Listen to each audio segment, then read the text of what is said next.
How to write a mirror dating profile to attract the man who truly reflects your values and heart. I want to talk to you today about one of the most misunderstood things in online dating, and that's the dating profile itself. Most people, when they sit down to write a dating profile, are trying to do the same thing.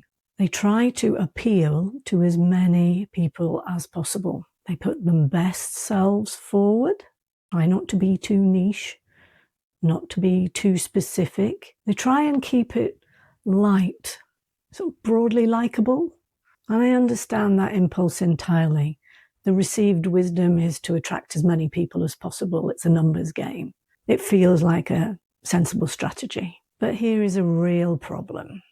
A profile that is designed to appeal to everyone is a profile that resonates with almost nobody. And in a medium where resonance is the mechanism, where the only reason somebody reaches out is because something in your words landed in them in a specific and particular way, being broadly appealing is the worst thing that you can be. It's too dilute. It's like tasting pond water rather than a rich lobster bisque. There's nothing definite. What I give the women I work with instead is what I call a mirror profile. And it works on a completely different principle. It's not a marketing exercise. It's not a way to get the most matches. It's the way to find your person.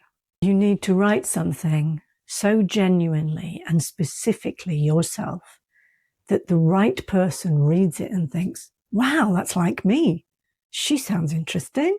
How does anyone know me this well? And when that happens, when someone reads your profile and feels seen by you before they've even met you, then they're not responding to a performance. They're responding to you. And that's the beginning of something truly real. Let me walk you through how to build a mirror profile. The first step, and this is the one most people skip entirely, is to really get clear on your intention. This is not a list of desired qualities in a partner. It's your intention. It's the felt sense of the relationship you are moving towards and want to live within. What does it feel like to be in the best relationship of your life? Not what it looks like on paper. What does it feel like in your body? Take the time and really sit with that. Let yourself imagine celebrating your 4th anniversary together. How are you feeling? How are you feeling when you're choosing your holiday together?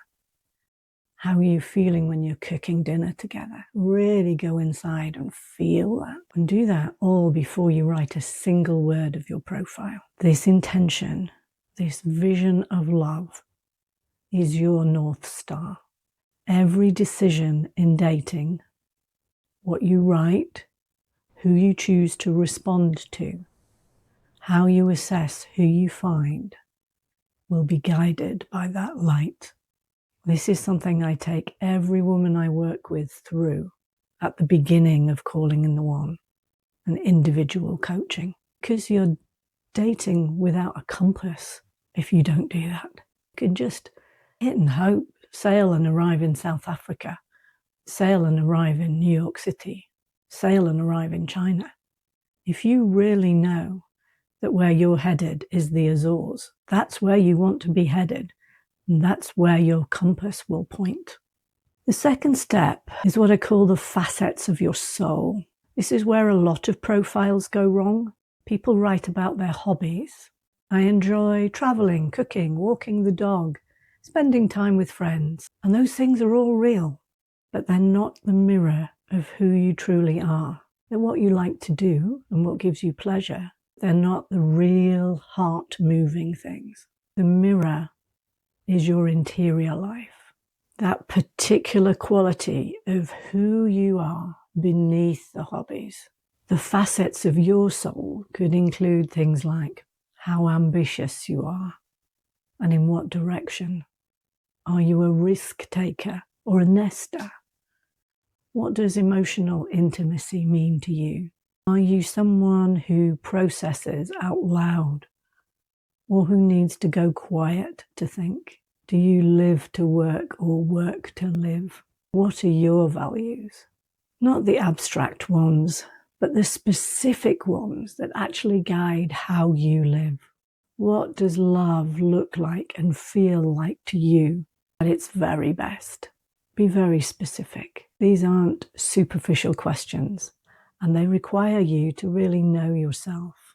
And that process of knowing yourself, of getting really honest about who you are, rather than who you think you should be, is itself part of the interior work that the right relationship will ask of you. It's also, not coincidentally, some of the most important work we do together in Calling in the One. And the third step is the keys to your heart.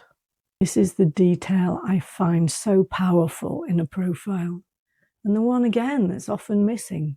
The keys to the heart are things without which you could barely breathe, things that make you feel most alive. It might be music that uplifts you, goes straight to your heart. It might be the particular quality of light in late afternoon. It might be a really good discussion with somebody you trust and respect. It might be being held, have your eyes gazed into by someone you love. Whatever it is, for you, include it, because the right person will read it, and they'll feel something move in accordance. The other people who that doesn't touch will read it and feel nothing, and that's what you want. You want them to move on, and the true needle in your haystack to go, I see her. She sees me. This is the filter doing its work. And it's not just how many miles away they live. This is the deeper filter of heart and soul harmony. Once you have your soul facets, your heart keys, write from those.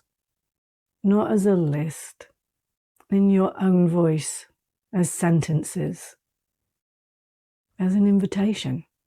Start with words like, I am, I believe, I feel, I love, I wonder, I need. These take you deep. And write towards the person that you're looking for, not about what you want in them, but about who you are, in a way that makes it possible for the right person to find themselves in your words. A beautiful woman I'm working with recently described her early mornings of going outside, feeling the sun on her face and her eyelids, putting her bare feet on the ground, on the grass, and soaking up nature. That has sparked the interest of 5 really good men that she is exploring relating with. This makes it really possible when you write like this, for the right person to find themselves in your words. You can turn these statements around and ask the questions you generally want the answers to, not the small talk, the real questions. What puts fire in your belly? What makes you feel most like yourself? What would you do with a completely free afternoon? These questions asked in a profile signal emotional intelligence and genuine curiosity. And there's a real interest in who someone is, rather than just what they look like. And a word on photographs. Your main photograph should be high resolution, uncluttered, and genuinely you. Not performing, just you, and you as you are now. The best profile ones are something with an image that invites a question, a moment of contact, a reason to reach out. So it might be something in your surroundings that reflects you. It might be an expression that you show, something that's particular enough that someone can start a conversation from it. And I want to close with this. Your dating profile is not an advertisement. It is self-disclosure. The difference is everything. An advert tries to appeal, whereas a self-disclosure trusts that the right person will recognize you. And there's courage in that. in being specific, in being real, in writing that profile. Not everyone will respond to, because you've written it for one person who will. Don't worry if you don't get thousands of responses. It's better if you don't. You have fewer to sift through. And if any are any of the red flags we've talked about in previous videos, just block and burn them. Don't engage. Don't argue. Don't try and prove your point. Don't try and educate them. Let them go and really focus on the one or two or three that really relate to you, so you can choose from a position of joy and power who really fits the best for you. The full mirror profile framework is in my Dating with Clarity guides, which is free and it's in the description. I take you through every step, including the deal makers and the intention setting. And I do that in detail. And the newsletter is where I continue this conversation every single week. Both of the links are below, and I look forward to seeing you there.